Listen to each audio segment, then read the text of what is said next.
I'm Graham Allison, a professor here at Harvard and founding dean of the modern John F. Kennedy School of Government. And I'm David Sanger. I'm the national security correspondent for the New York Times, where I've reported on America's foreign policy challenges from Washington and abroad for several decades. Welcome to a storied course here at Harvard, Harvard 211X, Central Challenges in American National Security, Strategy, and the Press. Harvard 211X is the latest version of a class whose graduates over the past 4 decades have gone on to become ambassadors and presidential advisors, foreign policy strategists, and politicians in countries around the world.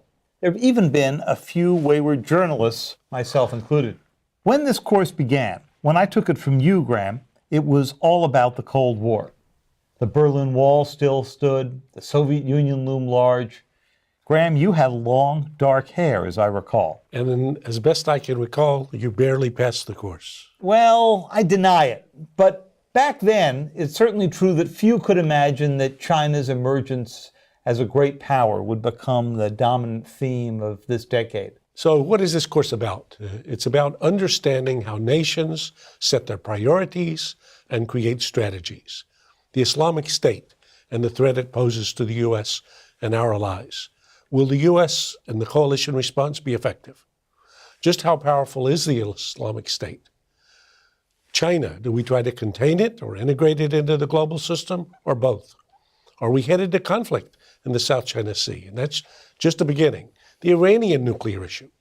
Can a long-term deal be reached that'll pave the way for an entirely new relationship with Iran after 3 decades of confrontation? And then if that's not enough, what about the press? When the New York Times or The Guardian and others receive national security secrets, like the material on the National Security Agency that Mr. Snowden liberated, I think that's David's word, stole, that's my word, on the capabilities of the American intelligence community, when WikiLeaks makes available conversations between Secretary of State Clinton and prime ministers or presidents, when and why does the Times decide to publish? So in this course, we're going to ask you to confront a series of case studies. You're asked to sit in the Situation Room and rigorously analyze the options that you would present to the President of the United States, or sometimes to his allies or even his adversaries. Each of these case studies will force us to focus on a central challenge for the United States today and over the decade ahead. And each one, Graham, is a problem from hell. Some of them put the president in the position of asking Americans to risk their lives in distant lands for unclear gains. Others will force you to think about the trade-off between America's economic interests and its security interests. One case, Graham, will ask you to think as if you were a reporter or an editor, weighing your responsibility to keep the government accountable against the government's concern, sometimes legitimate, that stories that dig too deep can risk lives or that they can undercut diplomacy. Well, through the course, David and I, you'll see, are good friends. We fish together from time to time. But it'll also be clear that David and I have quite different views. And the purpose in the course is not to try to get you or even us to agree on the answers to every question, but to analyze problems and provide concepts and frameworks that'll be helpful for participants who take the course as they try to think through these challenges for themselves.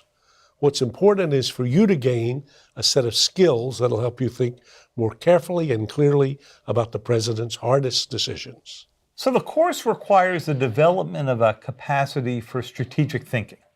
That means analyzing the dynamics of issues. It means identifying the drivers and the trend lines, and then inventing strategies for intervention. You'll learn how to examine these strategic options. You'll learn how to devise the strategies. You'll learn how to talk about these problems. We want you to emerge thinking about what kind of strategies you would employ to deal with these unresolved challenges if you were the person making the decisions, and to think about what governments here in the U.S., but also around the world, can do to contribute to a safer and more prosperous world. So you can find the syllabus of the course on the course page, and as it states, we have 5 specific learning objectives for those of you who stick with the course. First is to enhance your ability to think about issues from a policy perspective. So thinking about it like you were working for the government. Secondly, to think about strategy that would give you feasible strategic interventions, what to do to make the situation better. Third, to communicate analyses of issues to broader publics. Fourth, to operate within the current national security policymaking process, surrounded as it is by an intrusive inquiring press. And finally, to appreciate the complexities of communicating national security policies, where what you say goes to multiple audiences, both at home and abroad. So when we are thinking about how an issue should be analyzed or addressed, in this course, we'll think about it first from the perspective of the U.S. government and thinking about what the U.S. government should do. But the skills taught here, we think, and students have found over the years, are helpful for work in any government. And it's not just in government, Graham. The way the press interacts with policymaking and with communication with and to other countries will provide some insights that I think you'll find are similar across societies. Finally, you and we all remember that X in this course stands for experimental. Last year, we enjoyed engaging a wider web audience when we offered the first version of this X course. We got a lot of feedback. We're excited to have learned things to do better. We've changed a lot this year. And so we're happy to be offering a new and improved version. So let's head off on the journey, and we hope you'll be with us.